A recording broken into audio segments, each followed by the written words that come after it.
مجلس بیار. بگد بعد از نیم ساعت آمد دو دختر آورد، یک تاش خوار خودم ضرورت ندارد که همون 5 میگی شما در همون زنی فاحشه میده، یا همون یک عطره که یا گله که برای همون فاحشه بخره، همون برای همسری خودتان خره، برای عروسی خودتان خره. چی زندگیتان شیر میکنند؟ حتما به خاندان و زنا میکنند. او کسانی که زنا میکنند خیالشان خام که خاندان و یا ایمی میمونند.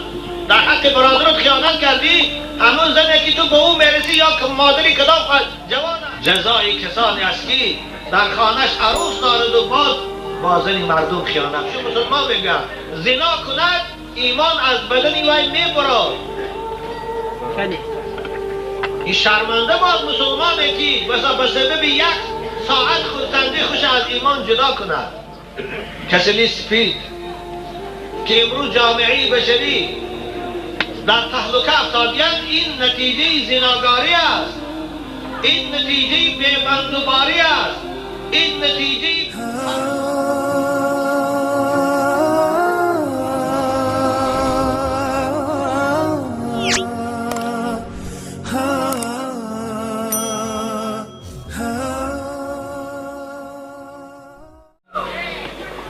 باور کنید از زبان یک آدم خوب شنیدم، یک جوان از قشلاق راحتی، یک جوان فاسق خودش این کاری کرده است. بگد همراه رفیقم در شهر استراحت میکردیم، او گفت که بیا یک جا معیشت کنی میرویم. بگد یک خانه رفتیم، این صحبت کردیم، معیشت کردیم، نوشیدیم، زهر خورا دیلایی. دانی میگه جورش گفت که من رفته دو دختر بیارم شب استراحت کنیم. باور کنه این دروغ نیست. این خوب من بودم مجلس بیار. بگد بعد از نیم ساعت آمد دو دختر آورد، یک تاش خوار خودم خواهر خودم میگه یک تاش. آن نام پدرش هم گویم یک مسلمان ایزادانه خوب نیست کن. میگم من خودم دیگر ندانستم چی کار کنم. جورم گفتم که من یک بیرون میبرم گشتی میبیام. همین بیرون برام دیگه برآمده برفتم دیگه ندارم.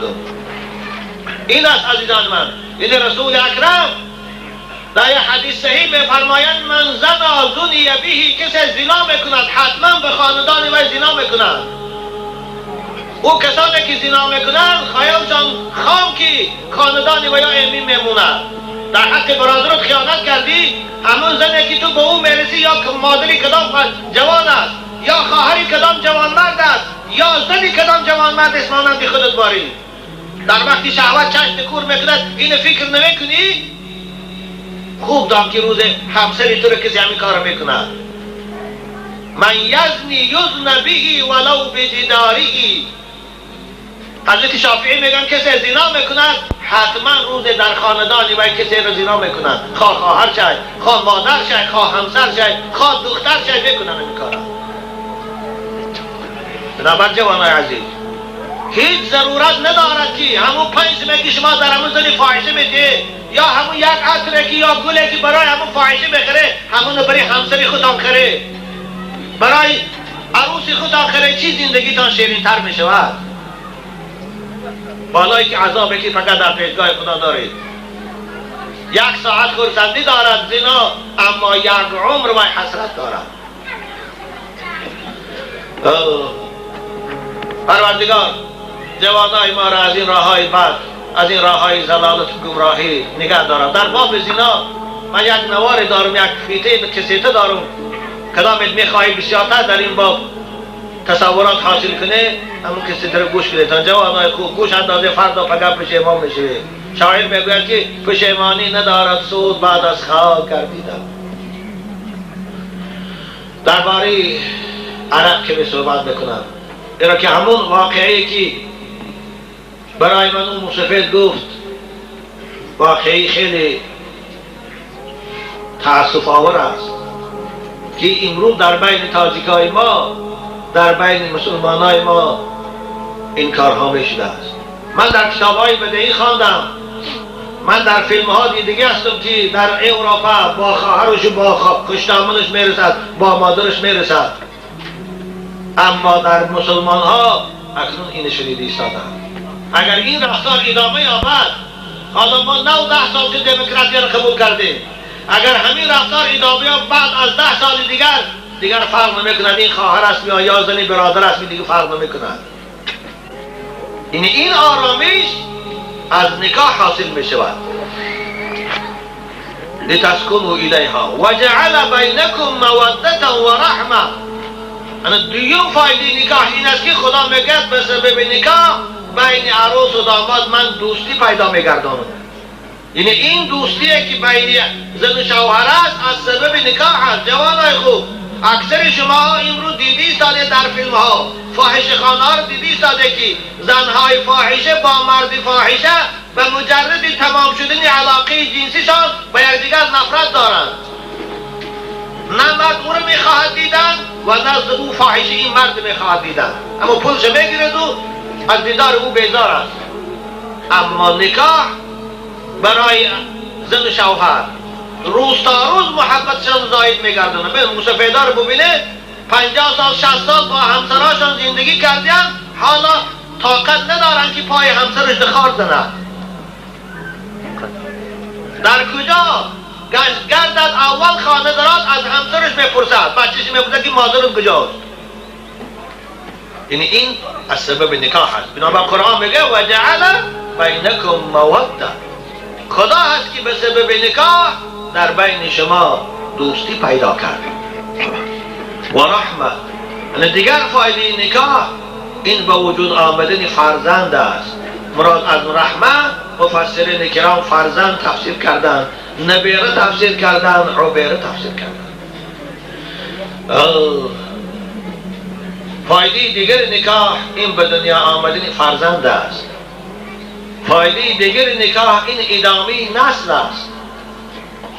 از نکاح است که الحمدلله من ما و شما به دنیا آمدیم، پدر داریم، مادر داریم، از پدر و مادر خود افتخار میکنیم. اگر رفت از راه حرام، از راه زنا به دنیا آمده باشد کدام شخصه پدر و مادرش معلوم نباشد یا پدرش معلوم است و مادرش معلوم نباشد، این جوان در جامعه هم خجالت زده جوان است، در نزد رفیقاتش هم خجالت زده است، در که برای وی پدری معلوم نیست کی از پدرش. بنابراین یکی فایده نکاح این به وجود آمدن نسل است، یعنی ادامه نسل است. از این سبب خدا نکاح هم نعمت گفت که آیله تشکیل می شود، بعد از آیله محله ها آباد می شود، بعد از محله ها جامعه ها تشکیل می شود. همه این با سبب نکاح است. از این سبب رسول اکرم نکاح سنت گفتند، عبادت گفتند.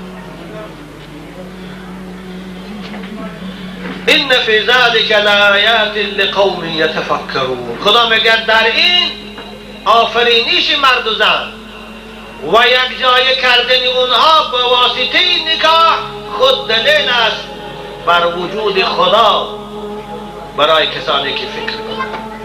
اگر نکاح نمی بود عزیزان من، اگر یک مرد خاص یک زن نمی بود، حال جامعه چی میشود؟ حال دنیا چی میشود؟ از این سبب رسول اکرم صلی الله علیه و سلم در حدیث صحیح به جوانای امت خطاب میکنند که یا معشر الشباب من استطاع منکم الباءة فلیتزوج. ای جوانهای اسلام، ای جوانهای مسلمان، کدام از شما به سن 20 و 21 رسیده و این قوه شهوانی در شما که به جوش آمد، به خروش آمد، شما زن گیرید، برای خود همسر گیرید. زیرا که این شهوت خیلی قوی سرکش است. وقتی که شهوت به جوش بیاد، هر چه تو آدم میتواند او شرمنده کند. امروز ما بسیار خواهرای خود میبینیم شرمنده شده ایستادن. برای چی؟ فاحشه شده ایستادن. در گزیت روزی نو من خواندم یک ریدی مخصوصی که حکومت گذرانیده است، در یک شب 48 دختری فاحشه را از کوچه قپیدیان. برای خاطر 5 سوم 3 سوم. بنابر این شهوت خیلی قوی خطرناک است. بنابر برای پیش او را گرفتن، برای او را آرام کردن، برای آتش وی آب زدن خدا نکاح امر کرد. بنابر جوانها باید زن گیرند و دخترها در نوبت خود شوهر کنند. رسول اکرم بودن فإنه اغض للبصر و احسن للفرج. نکاح پوشاننده چشم شماست، یعنی چشم شما را از حرام نگه می‌دارد. البته جوانی که همسر داشته باشد او هیچگاه به زنهای بیگانه فاحشه نگاه نمی‌کند، یا که دختری که وی شوهر داشته باشد و هیچگاه به جوان بیگانه نگاه نمی‌کند. اگر وی ناموس داشته باشد، اگر وی ایمان داشته باشد، آن چیزی که دلش میکشد در خانه خودش پاکیزه‌تر، حلالتر، گواراتر و بی‌شبهه‌تر موجود است. خوب کسانی که خدا وی بدبخت کرده باشد همسر هم داشته باشد به همون راه میرود کو، اما عاقل آدم خودش میتواند وقتی که همسر داشته باشد نگاه دارد. بنابر رسول اکرم به ما و شما تعلیم دادن وقتی که شما در کوچه یگان خانم رو میبینه که از دیدن وی شیطان شما رو بردار میکند، تماشای او کن، دلتان اگر یگان جنبش پیدا کند زود به خانه تاره بگفتن با همسر خودتان علاقه جنسی کنه، او خیال او آرزو از دلتان زود خاموش شده میرود، دور میشود. بنابر رسول اکرم فإنه اغض للبصر و احسن للفرج. پدرای عزیز، ماننده که جوانها را پدراشان برای خواستگاری خانه دختردارها میروند، اسلام در نوبت خود پدر و مادرهای دختر هم سفارش میدهد که برای دختراشان همسر کابند، زیرا همون شهوتی که در جوانها است در دخترها در زنها زائدتر است از جوانها.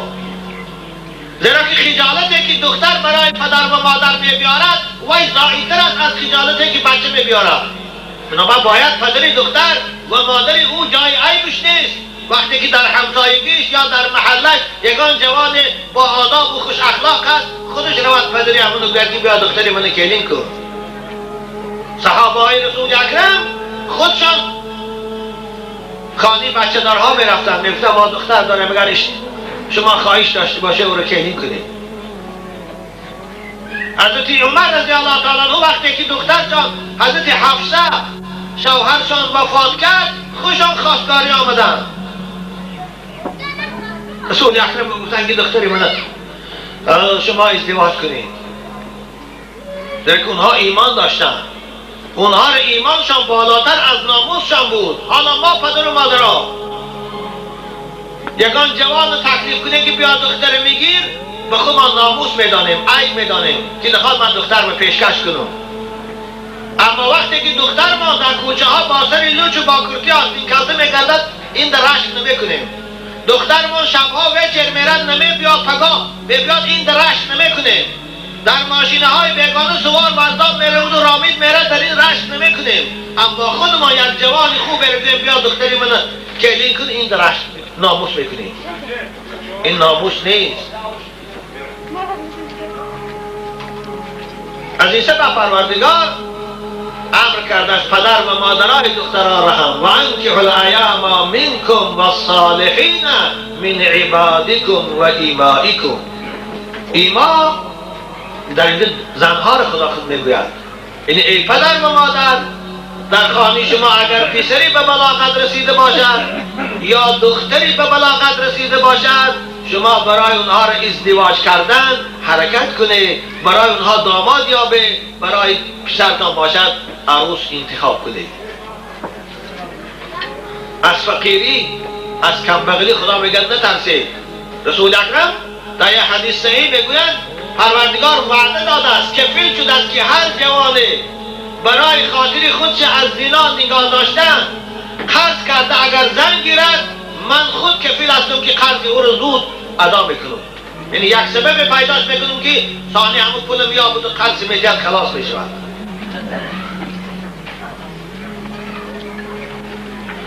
از این سبب عزیزان من نکاح این نجات دهنده جامعه است از هلاکت.